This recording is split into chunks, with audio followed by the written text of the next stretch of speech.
ఈ ఏడాది జూన్ 29 నుంచి అమర్నాథ్ యాత్ర ప్రారంభం కానుంది. యాత్రను దృష్టిలో ఉంచుకొని పరమశివుని గుడిని అలంకరించారు. అంతేకాదు ప్రయాణికులకు ఎలాంటి ఇబ్బందులు కలగకుండా జాగ్రత్తలు తీసుకుంటున్నారు.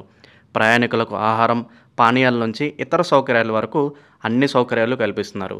బేస్ క్యాంప్లో ప్రయాణికుల కోసం పడకల నుంచి వారి భద్రత వరకు పూర్తి సన్నాహాలు పూర్తి చేశారు. అమర్నాథ్ పుణ్యక్షేత్రం బోర్డు, రాష్ట్ర ప్రభుత్వం రెండు ఈ యాత్రకు సిద్ధమవుతున్నాయి.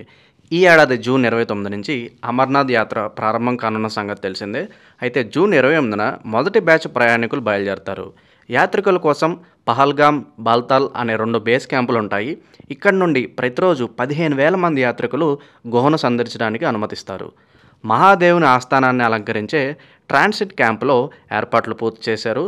రవాణా శిబిరంలో ప్రతిరోజు 9,000 మందికి పైగా ప్రయాణికులకు వసతి, ఆహారం కోసం పూర్తి ఏర్పాట్లు చేశారు. 260 పైగా టాయిలెట్లు, 120కి పైగా వాష్రూమ్లతో పాటు మొబైల్ యూరిన్ పాయింట్లు ఉన్నాయి. దీంతో పాటు రోడ్ల మరమ్మతులు, శుభ్రపరిచే పనులు కూడా శరవేగంగా జరుగుతున్నాయి. ప్రయాణికులకు అల్పాహారం, మధ్యాహ్న భోజనంతో పాటు రాత్రి భోజన ఏర్పాట్లు ఉంటాయి.